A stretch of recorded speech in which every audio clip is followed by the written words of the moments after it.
Hoy es 25 de noviembre, Día Internacional de la Lucha contra la Violencia hacia las Mujeres. Muchos medios hablarán de las denuncias a las parejas, muchos medios hablarán de las mujeres asesinadas en su casa, muchos medios hablarán de las que ya están muertas.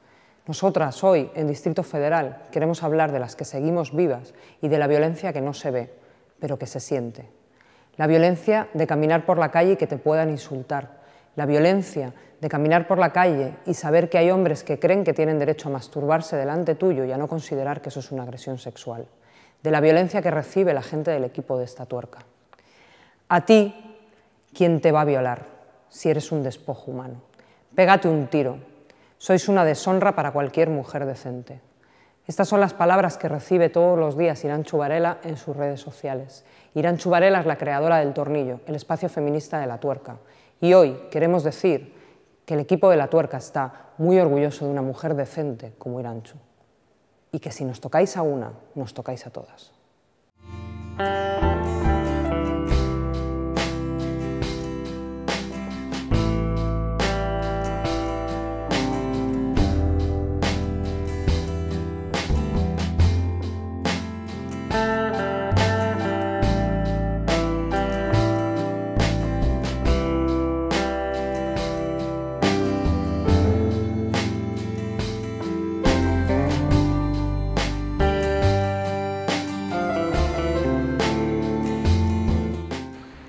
El 28 de diciembre se cumplen 10 años desde que entrara en vigor la ley contra la violencia de género. Desde entonces, más de 750 mujeres han sido asesinadas, 80, un 11% de esta cifra solo en la Comunidad de Madrid. Las expertas coinciden en que el problema no es la ley, sino su aplicación, y en su mayoría los problemas vienen relacionados con el presupuesto.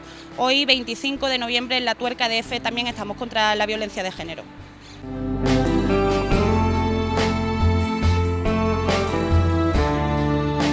Hoy, 25 de noviembre, es el Día Internacional de la Violencia de Género y un gran número de actos y reflexiones se están llevando a cabo colectivamente a lo largo del país para defender una vida sin miedo y con dignidad.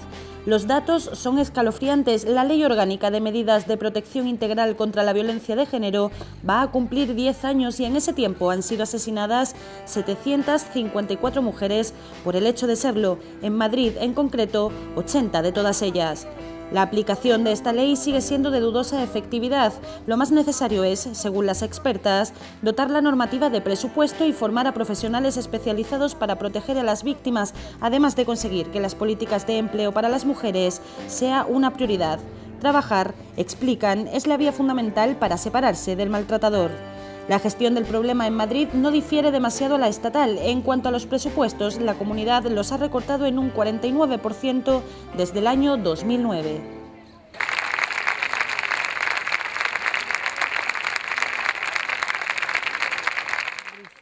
Pilar, lo primero que quisiera preguntarte es sobre la ley de atención a las víctimas contra la violencia de género. Van a hacerse ya 10 años desde que se aprobase y todavía hay puntos que mejorar, ¿no? Siempre, mientras haya una muerta o una agredida, hay puntos que mejorar, pero la gente no sabe que acaban de dar un premio en Europa, en ONU Mujeres, a esta ley, porque el problema no es la ley, el problema es su aplicación y su dotación. Es decir, lo que está pendiente es que tanto el Gobierno central como el de la Comunidad de Madrid, que es el que nos ocupa, doten en sus presupuestos de medios suficientes para poder aplicar esa ley. Porque desde el 2009 la vienen recortando hasta llegar a este año, que llegamos ya al 50% de recorte. Pilar, dicen que para el 2015 eso se va a corregir, por lo menos en los presupuestos del Estado, pero sigue siendo insuficiente. Mira, las mujeres lo que no somos tontas, y resulta que este año hay elecciones. Entonces resulta que lo van a corregir en el 2015, ¿por qué no lo corrigen ahora? Si solamente es hacer un presupuesto diferente. ¿Cuántas mujeres tienen que morir hasta que eso lo cambien? Porque empiezan a estudiarlo el 2015, ¿y qué van a estudiar? Que devuelvan el dinero quienes lo han robado, que lo apliquen a lo que lo tienen que aplicar las partidas presupuestarias y ya está, que estamos hablando de vidas de mujeres. No tenemos paciencia, ni tiempo, ni nos valen las pantomimas electorales. Ya está bien. Como tú decías, el problema no es la ley, el problema es su aplicación. En este sentido, Pilar, ¿Cuáles son esos defectos? ¿Cómo afecta la política de los recortes? ¿En qué se está notando? ¿En la atención, en la asistencia médica, en la psicológica? Se está notando en todo. Mira, el 2013 las personas que dependían de los maltratadores eran un 50%, el 2014 son un 66%. ¿Por qué? Porque las mujeres no pueden salir de su casa con 2 o 3 niños que tienen, porque estas tienen niños, no han abortado, tienen todos sus niños. Y la única ayuda que encuentran es, si lo encuentran, una renta mínima de inserción, que es muy poquito, o un contrato precario que no les da para vivir con sus hijos e hijas. Entonces, es que estamos hablando de mentira. Lo que necesitamos es empleo, servicios sociales, con formación para esas personas, que lo son profesionales, pero se ven desbordadas. Si tú tienes que atender a 50 personas cuando atendías a 10, pues esas otras 40 las vas a atender mal, pero no porque tú no estés preparada, sino porque no das abasto. Ella está allí, ¿no? Otro de los problemas, Pilar, es que las estadísticas nos dicen que hay una gran cantidad de mujeres que no confían en los procesos de atención y que una vez se han iniciado y se han acogido a la ley, se echan para atrás o se frenan. ¿Por qué esa falta de confianza? ¿Cuál es el problema ahí? Bueno, eso es también un mito. Si tú inicias un proceso que dura 2 años y no tienes, lo que he dicho antes, empleo, ni casa, ni protección, pues seguramente lo que buscarás es un apoyo familiar o un apoyo de otro tipo. No puedes estar expuesta. Es que estamos hablando de la vida, que en un momento determinado te sale un... Pero las mujeres llaman, denuncian, llaman al 016, van a los puntos de violencia, van a las asociaciones. ¿Qué pasa? Que una gran parte del trabajo que hacían las asociaciones, como no tienen subvención de ningún tipo, porque lo de las subvenciones yo me gustaría hablarlo largo y tendido, ¿qué? Porque las subvenciones son el reparto de la riqueza que generamos los trabajadores y las trabajadoras. Esas organizaciones ya no pueden funcionar y entonces te encuentras con una estructura de servicio social adelgazada, con unas asociaciones que han desaparecido y con las mujeres enfrentándose al miedo, al maltratador y a un sistema que no las tiene en cuenta. Entonces, yo diría que hoy menos discursos en las sedes de los gobiernos y ese dinero que se gasta hoy en eso, que lo apliquen en puntos de violencia, en casas de acogidas y en prepararse para erradicar de verdad esto. En el caso de la Comunidad de Madrid, de la gestión de este problema de la Comunidad de Madrid, ¿los problemas son similares a los estatales? Sí, lo que pasa es que nosotros somos la tercera comunidad en algunas cosas y la primera en otras. La primera en llamadas al 016 y la tercera en cuanto a violencia de género, siendo el 52% de la población mujeres, ¿eh? O sea que el problema es grave, porque además no afecta solo a la mujer que lo sufre, sino a sus padres, a sus compañeros, a su familia, a sus hijos e hijas. Entonces la muerte es la puntita del iceberg que vemos y que nos da más pavor, pero la muerte es muy dura, pero una vida de maltrato y una vida de abuso es muchísimo peor. También destacáis un poco el problema que tiene este asunto en la adolescencia. Es un sector poblacional que hay que destacar porque evidentemente en este sentido es más vulnerable, ¿no?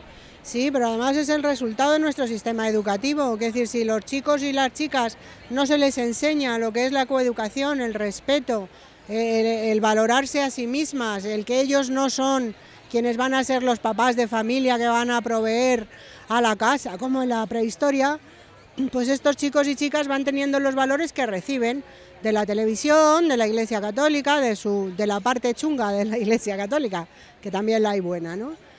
De la publicidad, de los videojuegos. Mira, hay un estudio que ha hecho el propio Ministerio que dice que hay más de 10.000 registros en videojuegos que incitan a la violencia de género.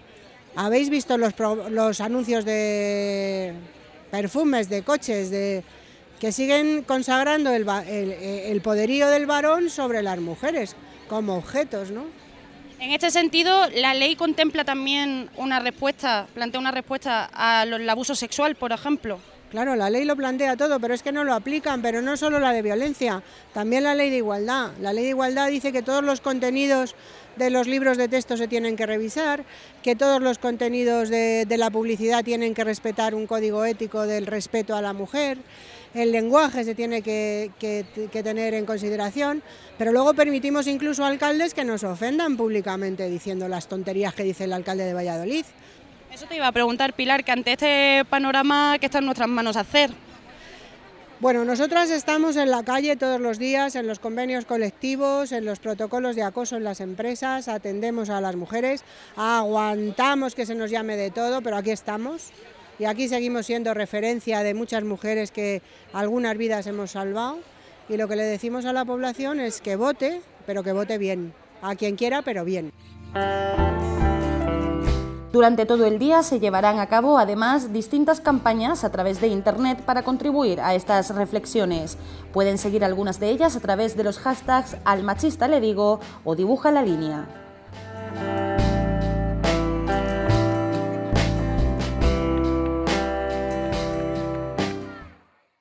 Bueno, con el reportaje de Noelia Vera, 5 mujeres para hablar de violencia de género y por fin Irantxu en el debate de la tuerca, aunque una vez más vuelve a ser la tuerca de las mujeres, la que dirige la mujer, donde hablan solo mujeres. ¿Qué nos pasa que al final no acabamos nunca introduciendo a los hombres en los temas de mujer? Bueno, porque yo creo que lo que nos pasa es que todavía no hemos conseguido introducir los intereses de las mujeres y nuestra agenda política en la agenda política general. Parece que todavía sigue habiendo los problemas de la sociedad y luego ya están nuestros problemas, como si no fuéramos la mitad de la sociedad. Entonces, bueno, pues vamos entrando. Yo, mientras me sigáis dejando salir, encantada, pero bueno, pues yo creo que pasos estamos dando. No solo te dejamos salir, sino que estamos encantados. Y lo peor es que te hemos abierto la puerta a todos los trolls que te insultan, que te gritan, que te dicen feminazi. ¿Por qué todo el mundo parece que está convencido de que la violencia de género, en un día como hoy, hay que luchar contra ello y va a haber multitud de declaraciones en contra de la violencia de género, y sin embargo se nos olvida de dónde viene haber visibilizado esa lucha y sigue habiendo ese rechazo al feminismo, incluso hasta el punto, ¿no?, de llamarte feminazi? Hombre, yo creo que hay un discurso muy políticamente correcto que es de matarnos está mal. Eso ya, matarnos está mal y violarnos también de vez en cuando y según cómo vayamos y dónde estemos también. Pero todavía hay mucho rechazo a asumir que estamos en un sistema de dominación, que en el siglo XXI en todas las sociedades del mundo las mujeres estamos en posición de dominación, estamos subordinadas y que cambiar eso va a significar que los hombres renuncien a sus privilegios y dejen de tener privilegios a costa de nuestra situación de opresión. Entonces hay todavía muchos hombres que no están dispuestos a renunciar a ellos. Sara Porras, coordinadora de Mujeres de IU de Madrid. ¿Hay un problema en la política para visibilizar esa lucha? Sin duda hay un problema en la política, ¿no? Y lo hemos debatido también muchas veces, que tiene que ver con que hay estructuras de poder que atraviesan todas las agencias sociales y los partidos políticos son parte también de ese juego de poder. Yo creo que lo que dice Irantxu es clave. El avance del feminismo, el avance y la toma de relevancia de diferentes mujeres en todas las posiciones sociales implica un paso atrás por parte de los que ahora están ocupando esos espacios, ¿no? Yo, por ejemplo, no tengo claro que haya un rechazo social a la violencia de género. De hecho, yo creo que lo que hay es un rearme machista frente a lo que ha sido un proceso de acumulación de fuerzas desde los movimientos feministas. Es decir, hemos conseguido meter en agenda determinados temas, hemos ganado mucha relevancia social y hemos podido marcar muchas veces esos debates, pero ahora está habiendo todo un rechazo a esas pequeñas victorias que hemos ido dando. Yo creo, y me parece relevante decirlo, el caso que pasó en Málaga este verano, a mí me parece bastante gráfico sobre la situación. Es decir, este país y los medios de comunicación a la vanguardia condenan más la posibilidad de una denuncia falsa que la posibilidad de una agresión sexual, ¿no? Y yo creo que eso responde a todo esto, ¿no? Habría muchos temas, pues el tema de la custodia compartida, el tema de cómo se afrontan determinados debates. Está habiendo una respuesta post-machista, por ejemplo, Miguel Lorente habla de post-machismo, a mí me parece un término muy acertado, frente a ese, como decimos, ese avance que ha podido haber de las mujeres y de las reivindicaciones feministas. Bárbara Tardón, tú que eres responsable de incidencia política y sensibilización de la Fundación, le voy a decir mal, Aspasia. Aspasia, eso es. Esta realidad en la que parece que hay una división entre la violencia de género entendida como una agresión en el domicilio, que hay que proteger a la víctima, y todo un conjunto de violencias de género que son cotidianas y que no se denuncian, ¿se está avanzando en esa sensibilización? ¿Vamos para atrás? Bueno, yo creo, y sobre todo por lo que vemos en la Fundación, es que evidentemente en los últimos 37 años sí que se ha avanzado. Se han tomado medidas legislativas y, aunque supuestamente existe un consenso político, la realidad, sin embargo, es que sigue existiendo una violencia estructural y simbólica que impide realmente luchar contra la otra violencia, que es la punta del iceberg, que es la violencia directa, en este caso en la violencia hacia las mujeres. Luego sí que creo que en el marco de la violencia machista, patriarcado de género, como queramos llamarla, sí que nos hemos centrado demasiado en una forma de violencia que es la que históricamente se ha podido visibilizar más, que es la violencia machista en el entorno de la pareja, expareja, relaciones sentimentales, pero eso por otro lado también implica invisibilizar otras formas de violencia que son incluso más brutales y más graves, que suceden cada día en lo cotidiano y en lo normal, como es la violencia sexual. Desde la Fundación y desde Aspacia estamos incidiendo constantemente en la necesidad de que visibilicemos otras formas de violencia, que nos enfrentemos como sociedad civil, pero también desde los grupos políticos, desde los medios de comunicación, a visibilizar de una vez por todas esa violencia cotidiana que está en la vida de todas las mujeres, como es la violencia sexual, incluso de los niños y de las niñas. Pero sí, se ha avanzado, pero queda un camino larguísimo, larguísimo.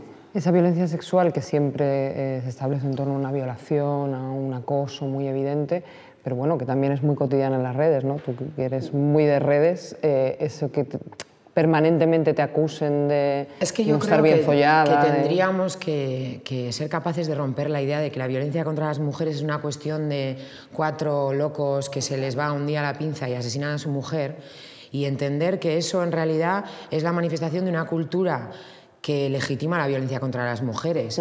Hay un montón de hombres que ellos no se consideran interpelados con yo nunca voy a ser un violador, yo nunca voy a matar a mi compañera, pero que habría que verlo, pero que en realidad les parece, por ejemplo, piensan que cuando una mujer decimos que no, en realidad estamos diciendo que sí, o que ir vestida de determinada manera implica que te pueden decir la burrada que les dé la gana, o por ejemplo lo que decíamos, ¿no? En las redes sociales, que cuando hay hombres que quieren atacar a una mujer hablando de feminismo, siempre hacen referencia a 2 cosas: a su vida sexual, de la que no saben nada, pero enseguida te dicen lo que te falta y lo que te van a dar, y a su aspecto físico, porque el cuerpo de las mujeres y en la sexualidad de las mujeres en esta sociedad patriarcal creemos que es una propiedad pública. Entonces hay hombres que se sienten legitimados a decirte lo que les da la gana por cómo vas vestida, o solo por ser una mujer, o por andar por la calle, o tener determinadas actitudes. Entonces yo creo que el día que hagamos entender que decirle a una mujer lo que tú opinas sobre su cuerpo sin que te lo haya preguntado es una agresión, y cuando vas por la calle tienes que aguantar que desconocidos te digan lo que opinan,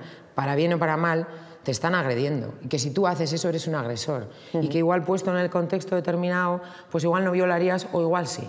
Entonces yo creo que esta cosa de... que tampoco quiero decir que todos los hombres son unos violadores, que luego me van a poner azul, seguro, pero claro. La cuestión es esa, es romper con esa idea de que son comportamientos aislados de locos que se les va a la olla, y asumir que todo lo que sea creer que las mujeres están para satisfacer tus deseos, independientemente de los suyos, es una cultura de violencia contra las mujeres.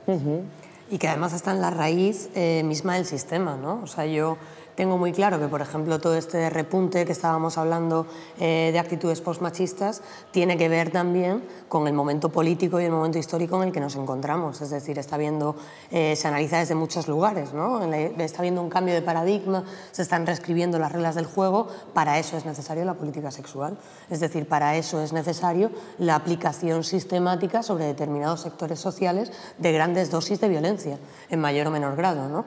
Hay una cosa clave que tú dices, y es la comprensión del cuerpo de la mujer como una cuestión pública. Bueno, pues eso está en el contrato sexual, que es fundacional de nuestro sistema. Es decir, la división sexual del trabajo, que tiene como una de sus manifestaciones más prioritarias el control del cuerpo de las mujeres, es totalmente necesario para el sostenimiento del sistema económico y del sistema político en el que estamos. Por lo tanto, está en la raíz, como decimos. O sea, no es una cuestión, yo ahí coincido contigo totalmente, ¿no?, de determinados hombres que son violentos, que es una cuestión coexistencial al sistema, y que hasta que no empecemos a poner eso encima de la mesa va a ser muy difícil que superemos este tipo de agresiones, ¿no? Y sin embargo, las propias instituciones del sistema, bueno, yo creo que llevan años aprobando leyes, dedicando recursos, haciendo campañas, aprobando declaraciones institucionales, ¿no?, en lo formal, mostrándose como que la lucha contra la violencia hacia las mujeres es una prioridad.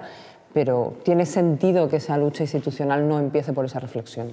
Bueno, desde la Fundación creemos que, aunque sí que es evidente que se han producido importantes avances desde el punto de vista legislativo, aún a día de hoy la violencia machista no es considerada como una grave violación de derechos humanos en este país. Y por muchas leyes que se aprueben, y bueno, pues todas sabemos que si no existen políticas públicas que efectivamente impliquen que esas leyes se pongan en marcha y además detrás un presupuesto, pues las leyes nunca van a funcionar. Pero más allá de todo eso, desgraciadamente todavía lo que nos encontramos es que la mayoría de las políticas públicas que tenemos y los planes de acción y las medidas que se toman en todas las comunidades autónomas en el Estado español siguen trabajando sobre todo desde una perspectiva de la intervención social, que es estupenda, que hay que trabajar desde lo que es la intervención con las mujeres, con los niños, con las niñas, pero tenemos que trabajar desde la prevención. Y la prevención es todavía la pata que no termina de construirse dentro de esa mesa. Y lo que nos encontramos es que, por ejemplo, en materia de violencia sexual, como venimos diciendo sobre violencia sexual, es que no ha habido todavía en 37 años de democracia en este país ni una sola campaña de violencia sexual para trabajar con los chavales en las universidades, con los chicos y con las chicas en los institutos. Bueno, cuando las hacen igual es mejor que no las hagan, ¿no? Porque son consejos para que no te vuelvas loca, no te pongas faldas cortas, ¿no? Claro. O sea, que para hacer esas campañas igual... No, evidentemente. Que todavía me gustaría que alguien del Ministerio del Interior me explicara por qué poner tu nombre en el buzón te hace más probable víctima de violación. Supongo que dan por hecho que si pones tu nombre en el buzón vives sola. Claro. Y tienes personalidad propia. Eso... Es una forma de supuestamente protegernos, porque siempre nos protegen a nosotras, somos las grandes... Es otro tema que a mí me parece importante destacar también, el tema de desmontar mitos. Tenemos una responsabilidad, tenemos que desmontar mitos. Y uno de ellos es los mitos en torno a la violencia sexual, agresor desconocido, mujer sola, agresor, bueno, un montón de aspectos. Yo no tengo tan claro que sea el tema de protección, aunque sí que es verdad que lo visten así, como que es el tema de culpabilización. Es decir, las recomendaciones que salieron a la luz este verano con todas las agresiones sexuales que hubo y tal, hay que recordar que estaban puestas en la etapa de Zapatero, es decir, que es la etapa de las políticas de igualdad. Ya recomendaba eso el Ministerio del Interior, no ha sido un cambio que haya hecho el Partido Popular. Y eso al final, ¿qué viene a decirnos? Si te violan, si te agreden, es responsabilidad tuya. Porque misteriosamente otra vez el hombre sale de esa ecuación. Es decir, hay una persona que agrede, pero la responsabilidad es de la persona que potencia que le puedan agredir. Pues lo que comentabais antes, si va con minifalda, si va... Yo creo que hay otra cosa esencial en esto, y yo me pregunto muchas veces, ¿cómo es posible que se pueda hablar de paz social? ¿Cómo es posible que podamos vivir en un sistema que se llama democrático cuando solamente desde el año 99 las asociaciones de mujeres hablan de más de 1.200 mujeres asesinadas? O sea, yo me imagino que de repente esas cifras no fueran mujeres y fueran, por ejemplo, personas negras, ¿no? Y habláramos de violencia racista, no podríamos estar hablando de paz social. O sea, habría una conmoción del conjunto de la sociedad frente a un tipo de violencia, ¿no? Como es la violencia machista, es decir, un tipo de violencia que causan las víctimas determinadas, 1.200 mujeres, más de 1.200, ¿no? Y sin embargo, podemos seguir hablando de democracia, podemos hablar de convivencia, podemos hablar de paz social. O sea, a mí eso me parece también muy grave, con el tema que tú decías de desmontar mitos, ¿no? Está claro que la mayoría de organizaciones que os dedicáis a esto hablan de que muchas de las agresiones sexuales son en tu entorno más directo. El 80%. Sí, claro. El 80%. O sea, que no es que te vayas en un parque y te agredan, sino que es probable que te suceda en tu propio hogar. Bueno, de hecho, en el mundo, en 2013, según la Organización Mundial de la Salud, de cada 10 mujeres asesinadas, a 4, o sea, casi la mitad, la asesinó su pareja o expareja hombre. Esto es brutal, es decir, esto deja claro que la pareja heterosexual, tal y como la conocemos, con la idea de amor que tenemos hoy en día, es un espacio de riesgo para las mujeres. Y a mí es que me parece que las instituciones no responden porque les importe la violencia contra las mujeres, sino que yo creo que responden porque cada mujer asesinada, cada mujer violada, incluso cada mujer agredida, es un fallo del sistema. El sistema está pensado para que a nosotras nos educan en la obediencia y en que nosotras estamos aquí para satisfacer los deseos y necesidades de los hombres, cuidarles, sus deseos sexuales, sus necesidades logísticas. Entonces, y para eso está la pareja heterosexual y con la idea de amor tal y como la conocemos. Entonces, cada mujer a la que su pareja agrede o asesina es una mujer que de alguna manera estaba desobedeciendo. Entonces, cada hombre que tiene, entre comillas, que matar a su mujer es un fallo del sistema. Al sistema le gustaría que no hubiera asesinadas porque estaríamos todas contentas y felices en nuestro papel de ama de casa, cuidadora y satisfactora sexual. Pero yo a veces tengo la sensación que no es que haya más casos, sino que se ha visibilizado algo que no existía. O sea, que no es que...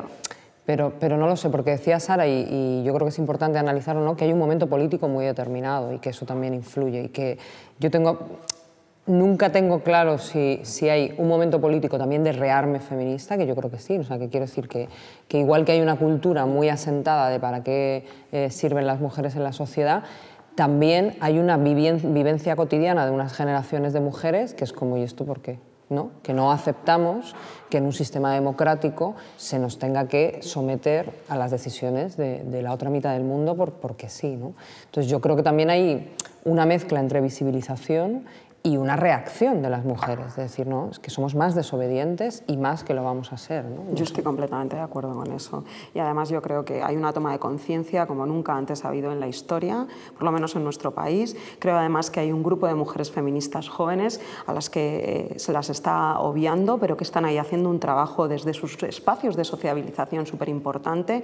Y además sí que creo que antes no se hablaba, y, bueno, la famosa frase de lo que no se nombra no existe, está ahí, es permanente y es constante. Antes los asesinatos no se contabilizaban, ahora por lo menos se contabilizan. Eso no quita que solamente se contabilicen aquellos asesinatos que se producen en el entorno de la pareja o expareja. Es decir, las mujeres, por ejemplo, que ejercen prostitución no aparecen en las cifras oficiales. Dentro de la estadística que tenemos aquí en el Estado español, u otra serie de asesinatos que seguramente que estén asociados también a formas de violencia machista tampoco aparecen en esas cifras. O, por ejemplo, en violencia sexual no existe ningún dato público sobre las agresiones, los abusos o los acosos sexuales que se producen. Lo único que tenemos son las denuncias de las mujeres que llegan a comisaría y luego que son publicadas por la Fiscalía. Pero imaginaros todas las mujeres y todos los casos que se quedan en el camino. Pero no solo eso, es que si no eres muerta en el acto de la agresión tampoco entras a formar parte de la estadística. Es decir, si a mí me dan una paliza, causa de esa paliza, yo sufro una hospitalización durante una semana y muero a la semana, no entro a formar parte dentro de la estadística. Me parece que eso ha cambiado. No, eso fue una de las reformas que metió Ana Mato, que además pretendía que estuvieran, o sea, que tuvieran que estar hospitalizadas más de 48 horas para que incluso formaran parte, o sea, que eso creo que no entró, pero lo otro sí que entró, o sea, que es una barbaridad, que si nos ponemos a escarbar... Es que yo creo que esa es otra de las cuestiones que es de violencia estructural clarísima, o sea, porque el hecho, yo creo que son los únicos delitos, la violencia contra las mujeres, la sexual y la que no es directamente sexual, es el único delito en el que la víctima es la que está bajo sospecha, con esta falacia de las denuncias falsas, que hasta las propias autoridades judiciales han dicho que es insignificante, que es de un 0,001% el porcentaje de denuncias falsas, y con ese mito, una mujer que va a denunciar, o sea, tienes que ir prácticamente con el ojo en la mano y tu marido ensangrentado para demostrar que ha sido él, ¿no? Entonces hay un cuestionamiento, incluso cuando es muy obvio. Ya imagínate cuando quieres denunciar violencia psicológica o acoso sexual en el trabajo, si a nosotras mismas se nos ha educado para cuestionar nuestro criterio, ¿no? Yo creo que todas las mujeres que han vivido algún tipo de agresión sexual, lo primero que se te hace es cuestionar, ¿no será que yo me estoy haciendo una idea? Y claro, cuando tú misma te cuestionas y ya cuando te enfrentas desde la policía hasta el juzgado, en todos los sitios se te cuestiona. Entonces, claro, eso ya es una violencia estructural que yo creo que no se da en ningún otro tipo de violencia. Vinculado con eso y con una cosa que habéis dicho que yo creo que es muy importante y quería retomar, ¿no?, que es el derecho al espacio público de la mujer, ¿no? El por qué tú no puedes ir a un parque por la noche o por qué no puedes decir lo que te dé la gana en las redes sociales y que salga un ejército de locos a decirte que si te dan algo por la noche, ¿no? Y en esto que decías, siempre se cuestiona, hay una parte de cosas que a mí me llama la atención, ¿no? Si no llega a producirse una agresión sexual, digamos, plena, ¿no? Con penetración y con violencia y con que estés a punto de morirte, tampoco se considera así ni legalmente, ¿no? O sea que un exhibicionista, que a mí me ha pasado, y la Guardia Civil decirte, bueno, ya, la próxima vez llamas a tu novio y que le dé una paliza, que dices, no, perdón, o sea, es que un señor no tiene derecho a agredirme sexualmente, es que, pero ni siquiera se concibe que un exhibicionista sea un agresor sexual, porque él tiene derecho a tocarse o a masturbarse en público y tú no tienes derecho a andar en público si no está, ¿no? ¿Cómo es posible que a la mitad de la población se le niegue el derecho a moverse por los espacios públicos? Pues básicamente por lo que decíamos antes, ¿no? Que el control del cuerpo de las mujeres en toda su magnitud es indispensable para el sostenimiento del sistema. Es decir, a mí me gustó mucho el libro de Teoría King Kong, de Virginie Despentes, que hablaba de la violación como una de las mayores armas políticas para el control de las mujeres. O sea, por un lado, desde pequeñas nos enseñan que no vayas por el bosque porque te sale el lobo, ¿no? Y al mismo tiempo, si te sale el lobo, pues pobre de ti porque no te vamos a enseñar herramientas para poder responder frente a eso. Primero porque te vamos a poner en cuestión, como tú planteabas antes. Segundo porque no existe formación real de los agentes de seguridad en cuestiones de ese tipo. Los juzgados no están preparados para afrontar este tipo de cuestiones tampoco. Y tercero porque además tu entorno social también va a intentar, bueno, pues mitigar el hecho, ¿no? Bueno, pero tú le dijiste que no. Bueno, pero tú, o sea, es decir, se va a cuestionar durante todas las etapas del proceso en el cual la mujer decida denunciar, si es que lo decide, cuál ha sido su actuación para intentar de alguna manera salvar al agresor, ¿no? Y luego, sin embargo, del otro lado vemos una solidaridad masculina férrea. Es decir, que frente a eso ellos se van a apoyar siempre y ellos no han sido agresores y ellos, pobrecitos, que les estamos criminalizando porque las mujeres, ¿no? Que es lo que hablábamos al principio. Yo quería retomar un poco también el tema, y ya con esto concluyo la intervención, con el tema del rearme feminista, ¿no? Yo creo que no únicamente ha habido un rearme, sino un proceso de acumulación de fuerzas brutal. Es decir, dentro de los movimientos sociales previos al 15M, ha sido el único que ha tenido un proceso de acumulación de fuerzas espectacular. Mientras que el resto de movimientos sociales, por llamarlos de alguna manera clásicos, los sindicatos, incluso el movimiento estudiantil, cualquier otro tipo de movimiento ha decaído, ¿no? en favor de otras nuevas formas de hacer política, otras formas de organizarse, el 15M, la PA. El movimiento feminista, sin embargo, ha acumulado fuerzas hasta el punto de que ha sido el único que ha conseguido crear una crisis en el gobierno. Es decir, que yo creo que ahí de Gallardón nos ha hecho un favor al movimiento feminista, porque yo creo que ha servido primero para que haya un cabreo ya muy explícito y muy claro, que nos den ganas de salir a la calle. Yo he visto mujeres que hacían muchos años que no salían a la calle, y luego también porque a muchas de las chavalas jóvenes, que esto de la propaganda esta de que lo del feminismo está pasado de moda, que ya no hace falta porque ya tenemos igualdad, había calado, y de repente han visto chavalas de 18 o 20 años que había un tipo en el gobierno que las iba a obligar a parir, que está considerado una forma de tortura. Entonces de repente dices, madre mía, en un país que se considera democrático hay un tío que me puede obligar a parir. Entonces ha habido muchas mujeres que no se habían planteado ya la necesidad de la lucha feminista, que han dicho a la calle. Y luego también las mujeres, las históricas, ¿no? Que decían, madre mía, no me imaginaba yo que íbamos a volver a tener que salir a la calle por el derecho a decidir sobre nuestro cuerpo y sobre la maternidad. Entonces, con este final relativamente feliz de que se haya tenido que ir encima por la puerta de atrás, pero yo creo que nos ha hecho un favor al movimiento feminista porque nos ha puesto las pilas. Pero fíjate que no es una cosa específica de España, ¿no?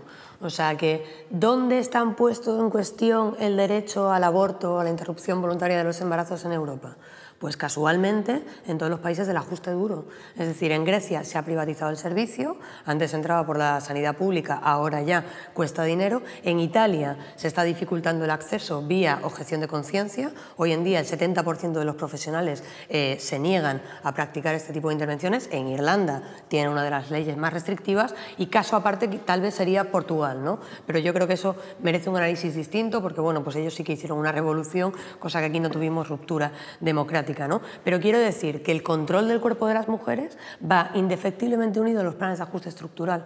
En América Latina lo vimos en los 80, que fue cuando se aprobaron todas las leyes en todos los países del ajuste duro, porque hasta ese momento el aborto estaba contemplado dentro del Código Penal, pero no existían legislaciones específicas y empezaron a surgir a partir de los 80.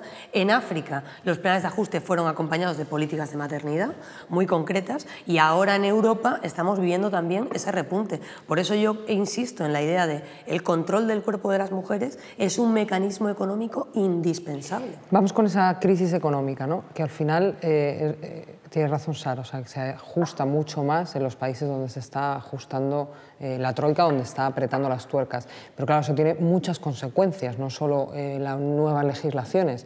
Está habiendo un recorte de recursos en todo lo que significa prevención de violencia, en todo lo que significa atención de violencia, pero también en todo lo que significa educación, coeducación, sensibilización, programas de apoyo.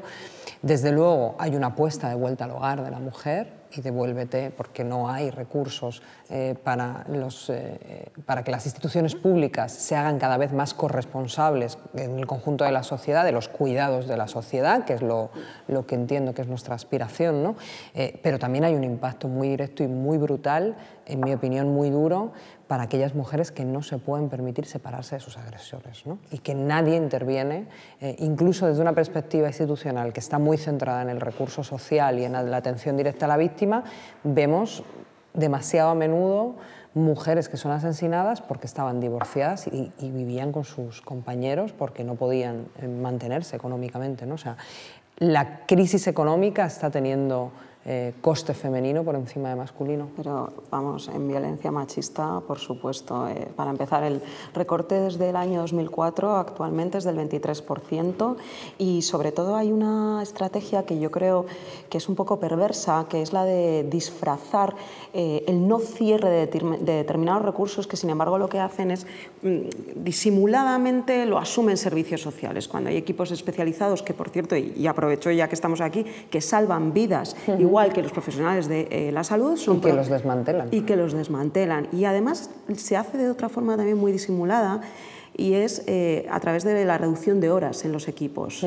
Pues, por ejemplo, compañeras que son psicólogas, con la labor tan importante que hacen, de pasar de 35 horas a 18 horas. Claro, de cara a la sociedad, tú no has recortado, bueno, el servicio sigue existiendo, las mujeres tienen donde acudir, pero las listas de espera son mayores en todos los sentidos. Y luego el recorte también se nota, y insisto, en todas las políticas de prevención, en todo lo que tiene que ver con trabajar desde la escuela, con los chicos y con las chicas. También lo notamos en lo que significa, bueno, a lo que te referías, Tania, también de las mujeres. Primero, en primer lugar, nos estamos dando cuenta como el sobreseimiento de los casos está llegando al 158%, con un mensaje de toda la sociedad que duda constantemente de las mujeres, pero que a la vez nos encontramos con las pocas campañas que tenemos es de denuncia, denuncia, denuncia. Y claro, si tú de verdad te metes en ese infierno y en ese camino que siguen las mujeres, lo que te encuentras es que a la hora de denunciarse nos estamos dando cuenta que hay un sistema jurídico con profesionales que no están formados en género. Pero no solamente eso, sino que, claro, ellas denuncian, no tienen pruebas porque la violencia es sobre todo psicológica, porque solamente, como decimos, la punta del iceberg es la violencia física, pero siempre, siempre hay violencia psicológica cuando hay violencia física. Es difícil de demostrar, y además existen numerosas variables que hacen que las mujeres, porque todas en el día a día, en nuestra vida, dudamos. Pues ¿cómo no vas a dudar cuando es tu pareja, cuando a veces es el padre de tus hijos? Yo se lo digo a todo el mundo, todas las personas tenemos dudas a la hora de tomar decisiones. Pues imagínate después de vivir un infierno en donde lo que han hecho es secuestrar todas tus capacidades como mujer. Bueno, pues a eso se añade también que muchas mujeres no tienen recursos económicos, y otras, curiosamente, y ya perdona que concluya con la intervención, las mujeres de clase media y clase alta también lo sufren de una forma, y son estrategias de los maltratadores, las arruinan. Además, ellas han vivido en situaciones muy conservadoras, han dependido económicamente de ellos y terminan arruinándolas también. O sea, el sistema, el patriarcado es tan perverso también que encontramos, y yo sí que quiero desmontar el mito de que solamente las mujeres de determinadas clases sociales son víctimas. No, aquí todas las mujeres de todas las clases sociales, con una educación determinada, todas sufren o sufrimos en un momento determinado de nuestras vidas violencia machista. Y a mí es que me gustaría que insistiéramos lo suficiente como para que cale en la idea esta de que la violencia contra las mujeres no... Todo el mundo pensamos una mujer con un ojo morado, ¿no? Y que, bueno, pues afortunadamente eso es algo que es más puntual y que no nos va a pasar necesariamente a todas, aunque las cifras sean alarmantes, pero que es una cultura. Es decir, estamos en una sociedad, en el sistema capitalista está basado en el hecho de que nosotras estamos aquí para cuidar, parir y cuidar a la clase trabajadora a la que el sistema quiere explotar. Entonces, en los momentos de cierta bonanza económica, pues se nos deja un poco jugar a que estamos en el mercado laboral y que nosotras también somos gente, pero que en realidad en los momentos en los que hay una crisis es que me hace gracia, porque Angela Davis define el feminismo como la idea radical de que las mujeres somos personas, que tampoco estamos pidiendo tanto, pero es que hay una violencia que de tan sutil y de tan asimilada a nuestra cultura como la tenemos, ni siquiera la vemos. O sea, nosotras, hay mucha gente que ve a una mujer con un velo o que ve a mujeres de otras culturas y enseguida detectamos ahí, pobre, fíjate qué explotada está, con lo bien que estamos nosotras, y nosotras tenemos una imposición de un modelo de belleza imposible, aparte de indeseable, tenemos una imposición de un rol en lo que es el sexo, tenemos una representación en los medios de comunicación que si viniera un marciano y viera la televisión pensaría que somos todas idiotas y todas tenemos las mismas medidas. Entonces, claro, es un sistema mucho más estructural que la mayoría de las veces te impide, claro, cuando ya alguien te mete un puñetazo o te prende fuego, ya normalmente es un poco tarde. Entonces, claro, lo que tenemos que poner el foco es en que la violencia contra las mujeres es estructural, es sutil, muchas veces no la vemos, pero nos afecta a todas. Yo igual estoy un poco obsesionada con lo de los piropos, pero es que el hecho de que tú vayas por la calle, eso también tiene una cuestión muy disuasoria, de que tú vayas por la calle a la hora que te dé la gana, vestida como te dé la gana, haciendo lo que te dé la gana, y haya hombres que creen que te pueden decir su opinión sobre tu cuerpo a gritos, eso no tiene nada que ver con la seducción, no quieren ligar contigo, quieren dejarte claro que tú estás en su calle y ellos dicen lo que te da la gana, lo que les da la gana sobre tu cuerpo, que en realidad es de todos. Entonces, claro, hasta que no cambiemos eso, o sea,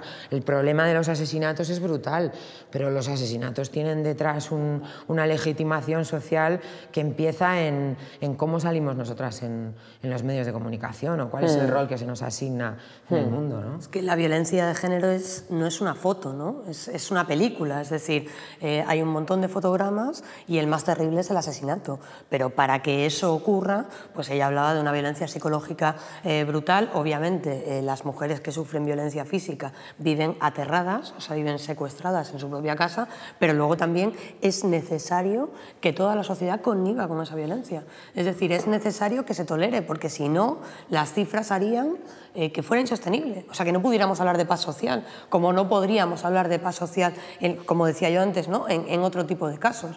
O sea, tú hablabas de un 23% de presupuesto, si no de reducción de presupuesto, cuando hablábamos ahora de la crisis, creo que son 8 millones de euros, o sea, que es una barbaridad, o sea, que es ser responsable de que esto siga ocurriendo, ¿no? Nuestros cargos públicos, nuestros representantes públicos son responsables de que esto siga ocurriendo.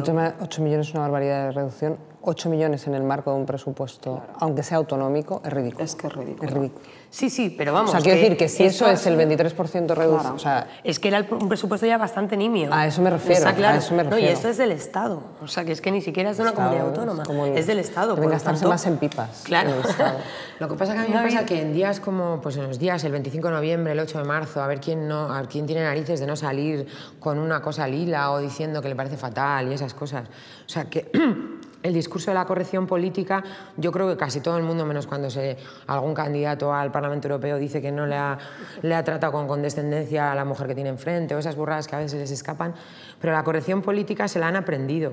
Pero la cuestión es cuestionar y tratar de cambiar un sistema que es tan tolerante con el hecho de que las mujeres somos unas tontitas monísimas que estamos ahí para cuando os hacemos falta, ¿no? Sí. Y yo creo que ese discurso sí que es el que no les interesa cambiar. y que además yo creo que es el fundamental. O sea, lo tenemos que ver, es que en los medios de comunicación, en las películas que se hacen todavía en 2014, de lo que se plantea que es el amor, de lo que se plantea que es el rol de una mujer o el de un hombre, es que lo raro es que todavía no estemos de los nervios todas, ¿no? Nahual Al-Saadawi hablaba del velo de Occidente, ¿no? Claro. O sea, tanto criticar el velo de Oriente, pero bueno, aquí en Occidente tenéis una serie de discriminaciones que son igual o más dominaciones específicas sobre el cuerpo de las mujeres.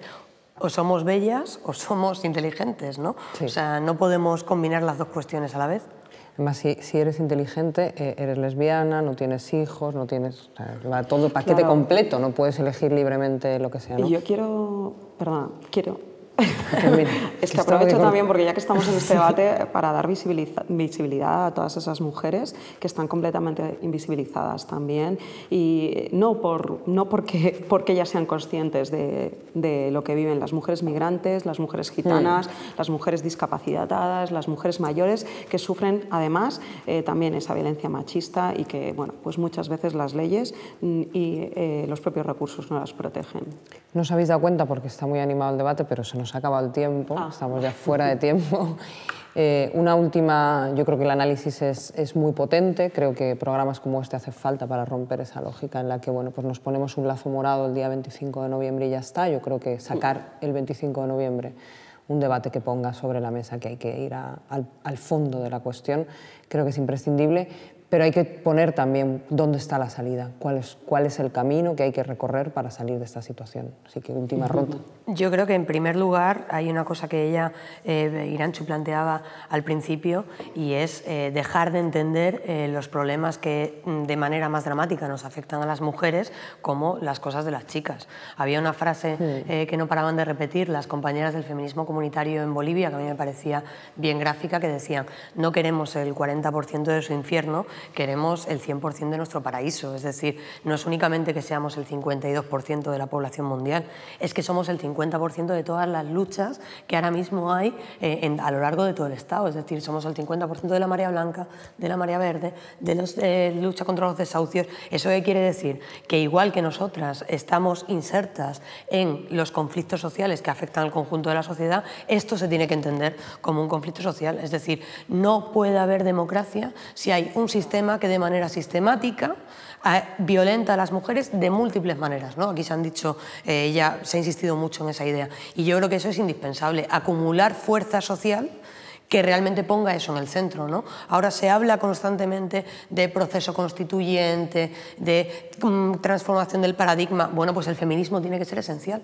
porque es la única teoría social, es el único movimiento social que parte desde las mujeres, desde la experiencia de las mujeres y desde los cuerpos de las mujeres, ¿no? Y es el único que pone en cuestión absolutamente todos los mecanismos de dominación, y eso yo creo, el llamado que yo hago desde aquí es por la parte que me toca, ¿no? A todas esos sectores sociales que están en pugna tienen que empezar a entender y asimilar esto, porque yo del poder y de quien nos gobierna no espero nada, ¿no? Igual que entiendo que hay un sistema de mercado que nos domina las mayorías sociales, o sea, esto forma parte de eso. Por lo tanto, yo de quien espero es de mis compañeros de lucha, y tienen que empezar a entender que el feminismo tiene que ser esencial. Yo también creo, a mí lo de la frase de que lo personal es político me gustaría utilizarla para interpelar directamente a las mujeres y a los hombres, ¿no? que nos puedan estar viendo. Yo creo que hay que convencer de que el feminismo es una ideología de la libertad y de la justicia, que es esta idea de que las mujeres somos gente y que deberíamos tener las mismas oportunidades y los mismos derechos que los hombres por justicia. Entonces yo les diría a todas las mujeres que hagan todo lo que esté en su mano por luchar por su libertad, pero me voy a dirigir a los hombres, que me suelo dirigir más a menudo, y les diría que no tienen que luchar solo porque nosotras tengamos más poder, sino que tienen que luchar por tener ellos un poquito menos, porque si no renuncian a sus privilegios, nosotras no vamos a poder tener el poder que nos corresponde con justicia. Yo, retomando un poco la frase de lo personal es político de Irantxu, sí que le doy la vuelta y digo que lo político es personal, como dice Marcela Lagarde, y que como lo político es personal, sí que creo que la sociedad tiene que posicionarse, y sobre todo es muy importante dejar claro que estamos hablando de una prioridad de Estado, que tenemos una ley que es un avance única en el mundo, pero que si no existen políticas públicas para implementar esa ley, y si la sociedad en su conjunto y también desde el ámbito educativo, desde el ámbito político, no toma cartas en el asunto, el problema va a seguir estando ahí. Bueno, chicas, si algo no ha sido esto, ha sido un debate de mujeres idiotas, y si algo no es la tuerca, es el sitio donde las mujeres parecen idiotas cada vez que salen. Lo personal es político, además a mí me gusta recordar que es una lucha feminista y que han sido las feministas las que lo han metido en la agenda, porque también en la plataforma Afectadas por las hipotecas y muchísimos conflictos que hoy se están dando, como decía Laura, perdón, Laura ahora de golpe, como decía Sara, se habla de esto, ¿no? de politizar la vida personal y de ir a una sociedad en la que la vida cotidiana sea una vida de ciudadanos comprometidos con la política, y somos capaces de ir a eso y olvidarnos que quien hizo la primera pelea por decir que lo personal es político fueron las mujeres y desde luego las feministas, así que menos feminazis y más libertad para las mujeres. Totalmente. Muchas gracias, chicas. Muchas gracias.